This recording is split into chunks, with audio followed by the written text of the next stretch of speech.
Now that our hero had eradicated the shadow from the forest shrine, a mysterious door had opened in Stoneheart City. But could he reach it? Hey everyone, Lieutenant Dan here, and this is episode 3 of our Blue Fire playthrough. I started out by equipping my first spirit power, which increased my movement speed. Then I wanted to see if I could reach any new places with my new wall grab ability.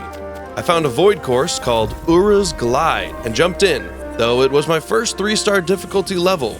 This course introduced a new kind of moving platform that followed a set path, even phasing through other solids. So you had to move fast to not miss your ride, which was pretty easy, until the game added vertical walls that you had to jump around and land back on the moving platform. That was much more difficult. I kind of felt like the wall grab tech made this harder because touching the wall would mess up my movement, and these jumps were no joke. Thankfully, there was a checkpoint just ahead, and then a section of rupturing cubes that would break apart if I stood on them for too long. And then back to more jump arounds. And yeah, that one was upsetting. I'll tell ya, I really think the claws were a big part of the problem here. And I couldn't turn them off. I actually tried. But as long as I gave the walls a wide berth, jumping big, jumping early, and dashing well ahead, I could reliably make it. I also want to take this time to point out that most people would say marble is white, and my gray robes definitely match the marble I'm standing on. Just saying. And I've been doing pretty good. I hadn't fallen in a while. But then tragedy struck. I jumped over the glowing ball, and then just couldn't recover. Such a dumb way to fall, and so close to the end, too. Then I just had a couple more jump rounds, and yep. And then I totally whiffed an easy jump. But then finally, after way longer than I thought it should have taken me, I reached the end, claimed the reward, and got my 10th heart. Wowza. The void entrance was also right next to the door that had just opened up, so that worked out. It was like a tavern, and the guy behind the bar was named Bremer. He had lost something in the graveyard, so he gave me a key and a side quest. Then I met his daughter Poi, who would sell me fire essence and fire essence slots so I could carry more. Expensive, but worth it. And then I went into their storeroom and robbed them blind, taking a bunch of ore and a dead rat. Weird thing to keep in a chest, and makes me feel less bad about robbing them. As it turns out, someone else was robbing them too, and I caught him in the act. The thief, Burak, was willing to sell me a bigger ore pouch for 2,000 ore, which I didn't have. So I headed back out to the city. The door to the graveyard was right below the inn, but I wasn't ready for that yet, so I jumped down to this other doorway. I couldn't access this void course before, but now that I had the claws, I could totally do it wrong and have to try again. But on the second try, I made it and reached Borissa's Fate, a 2-star course. So I jumped in. It was another red level, and it was definitely geared toward testing my wall running / jumping skills. But also in void courses, your wall grabbing stamina is insane. Because again, I think one of the purposes of these levels is to give you a platforming power fantasy that would be unfair in the main world. They let you take advantage of the platforming mechanics in an ideal and simple environment. So you get to do the nearly impossible here, and not get mad when the main game doesn't let you get away with the nearly impossible there. Also, this course had been going swimmingly. I hadn't fallen a single time. Oh look, moving platforms. Just kidding, it wasn't bad. I only fell one time, and it was right here because ironically, I overshot the platform. And it was a surprisingly long fall.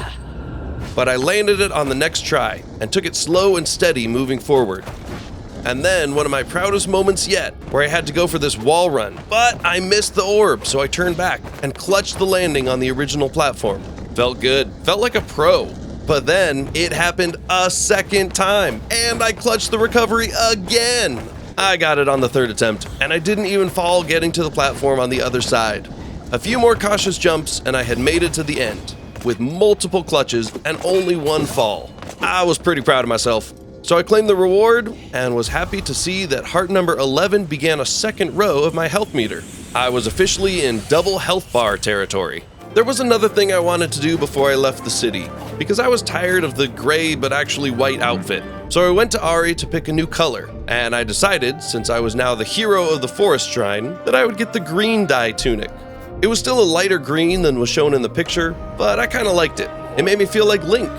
But one thing I didn't like was how much I now blended in with the grass in the city. So I went back to find maybe a different shade of green. The aqua tunic looked kind of green, and I had the money, so I bought it. And, I mean, that is aqua, but that is not the color in the picture. But at least I didn't blend in with the grass. Though now I didn't have enough money for the small pouch, so I went to the bookkeeper dude and sold him some of my rare ores. Then went back to the tavern to find the little thief to pay him the 2,000 ore to increase my pouch size to 6,000. And then it was finally time to head to the next area. I used the graveyard key to open the gate, and the first thing I noticed about this area is that it was all blue, which meant my original idea of wearing green would work. This was the abandoned path, / graveyard, / where I would find the Uthas temple.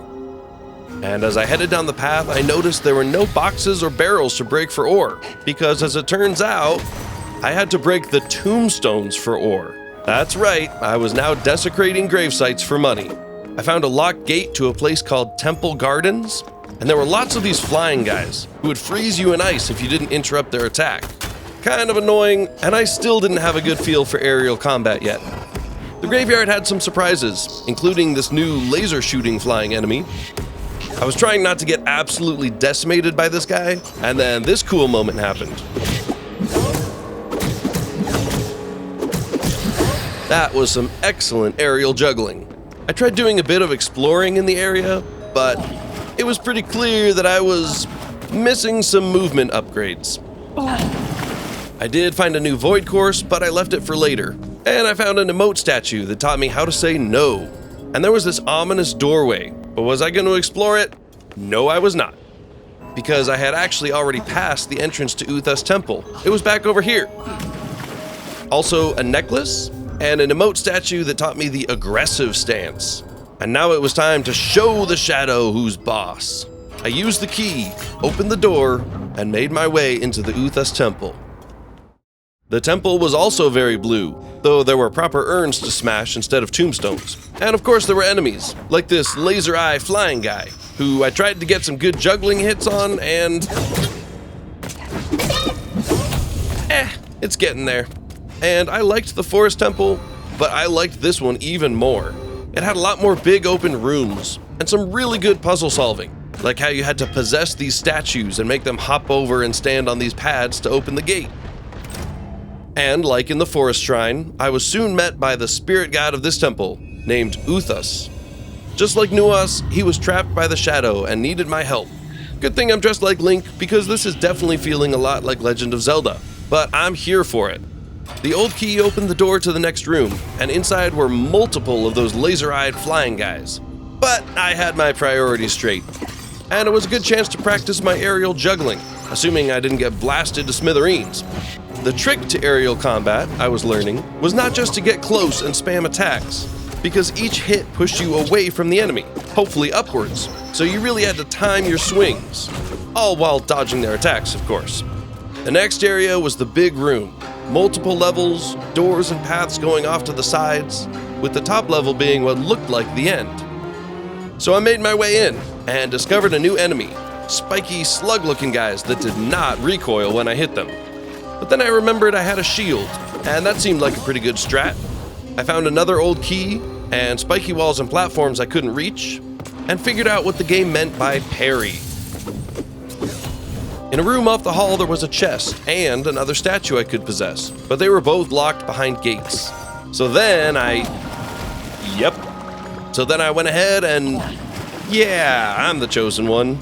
I found where I was supposed to wall run and avoid some spikes, which led me to more enemies, more treasure, and a ladder to the second level, where there were even more enemies waiting for me.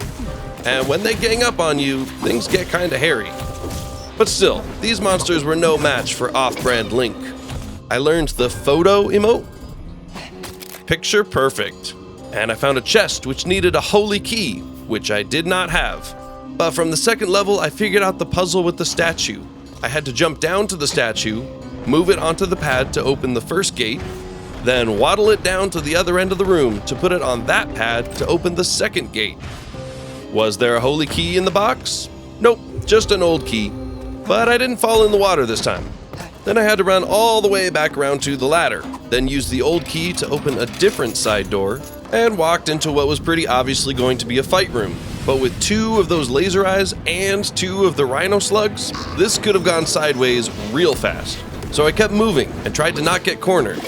On the plus side, the flying guys were weaker variants that only took 2 hits.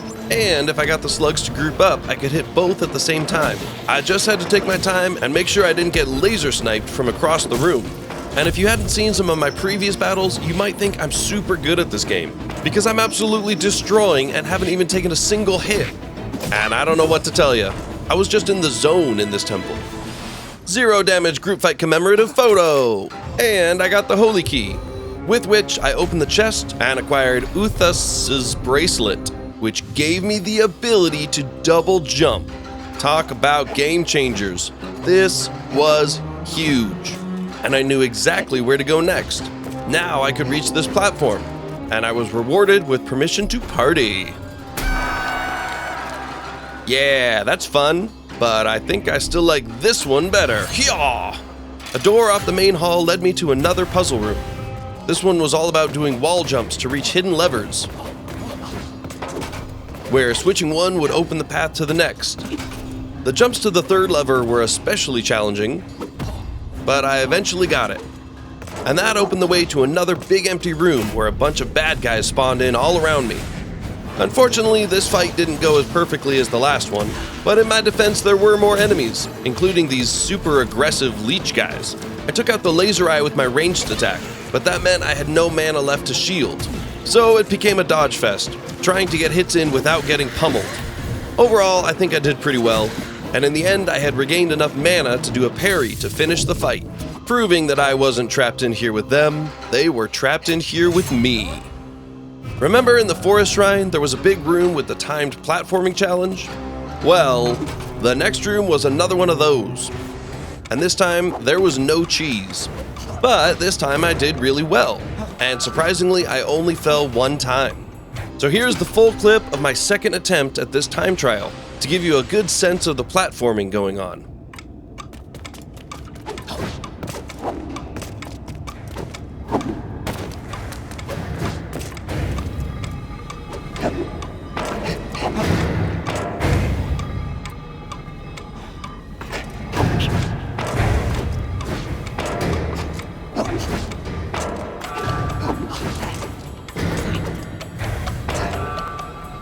Here's where I wasn't really sure where to go, and I almost missed my window to reach this platform.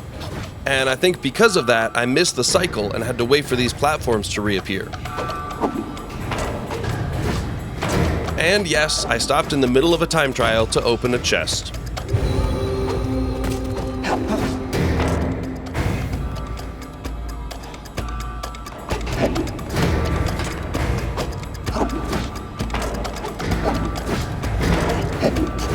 And there you go. Crushed it. That climb brought me back up to the 2nd level of the main hall, but on the other side of the gate. A lever opened that gate so I could get back easily. And the next section was a stair step of those break-apart blocks, which I got in 1 shot. That led to another platforming puzzle room, and check out this precision wall grab recovery right here. Ooh, that was smooth. The platforming rewarded me with another old key, which unlocked the door to the next room. But the next room was just a big empty hall, with a locked door that needed a holy key. So clearly I missed something. I went back to the last room and was unable to reproduce my epic wall grab clutch. But eventually I figured out what I had missed, the top level of the main hallway, at the end of which was a special chest containing the holy key. And after using the holy key to unlock the last door, it was time for a boss battle. Big empty room? Check. Doors locked? Check. Now we just needed the guest of honor, a giant 3-eyed fish named Craw. Just like the last boss battle, I'm gonna leave this fight uncut so you can see everything that happened. And remember how I said I was in the zone for this temple? Well, this boss fight went incredibly well. See, Mr. Fish would chase me around from under the floor and then pop up to attack. First, he would pop up just to blast shockwaves, and then immediately dive back under the floor while I dodged the waves. But the second time, he would pop up and try to swat me with his tail, and I could hit him a couple times before he dove again. So as long as I kept moving and paid attention to which pop-up he was on, and dodged his shockwaves of course, I just had to chip away at him. You know, like a real Souls boss fight. And I don't know if I had gotten better at this game, or this fight was just easier than the last, or if I was just in the zone, or what, but I was crushing it and not taking any damage. He almost got me a few times, but I was fast on my feet and didn't miss a beat.